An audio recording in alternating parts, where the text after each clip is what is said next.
క్రైస్తవ సోదరుల గురించి మాట్లాడితే నాలుక కోస్తాడట. ఇది జడా శ్రవణ్ గారి కామెంట్స్. ఇవి బాగా వైరల్గా మారే. ఒకసారి వినండి.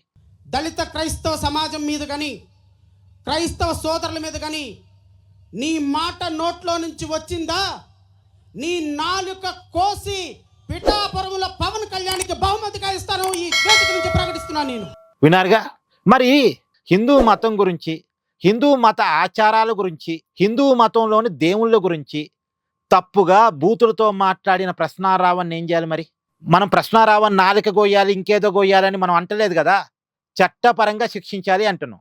మరి చట్టపరంగా అరెస్ట్ చేస్తే తప్పెలా అవుతుంది? క్రైస్తవ సోదరుల గురించి మాట్లాడితే నాలుక కోస్తానన్నదే కరెక్ట్ అయినప్పుడు హిందూ మతం గురించి మాట్లాడితే అరెస్ట్ చేయటం ఎలా తప్పు అవుతుంది? నిజానికి ఇక్కడ ఏ మతం గురించి తప్పుగా మాట్లాడకూడదు. ఎవరి మతం వాళ్ళది, ఎవరి దైవం వాళ్ళది, ఎవరి ఇష్టం వాళ్ళది. ఏ మతాన్ని నమ్మే వాళ్ళైనా సరే పరమతం పట్ల సహనంతో, గౌరవంతో ఉండాల్సిందే. ఒకళ్ళ మతాన్ని ఇంకొకరు గౌరవించుకోవాల్సిందే. ఇది భారత రాజ్యాంగం చెబుతుంది. కానీ క్రైస్తవ సోదరుల గురించి తప్పుగా మాట్లాడటం ఎంత తప్పో, హిందూ మతం గురించి, హిందూ మత ఆచారాల గురించి, హిందూ మత దేవుళ్ళ గురించి మాట్లాడడం కూడా అంతే తప్పు కదా. అంటే మీరు తిట్టండి, మేము తిట్టించుకుంటాం అనాలా? మీరు కొడితే మేము కొట్టించుకుంటాం అనాలా? సార్ తిట్టండి, సార్ కొట్టండి అనాలా? అంటే వన్ సైడ్గా ఉంటుందా రూలింగు?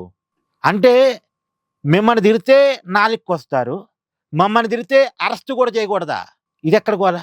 ఎవరి మతం గురించి వాళ్ళు గొప్పలు చెప్పుకోవడం తప్పు కాదు, ఇంకొక మతాన్ని కించపరచడం తప్పు. కించపరిచాడు కాబట్టే ప్రశ్నారావుని అరెస్ట్ చేశారు. ఈ విషయాన్ని మాజీ జడ్జి గారైనటువంటి జడా శ్రవణ్ గారు తెలుసుకుంటే మంచిది. ఏమంటారు? కామెంట్ చేయండి. Please do like, share and subscribe this channel.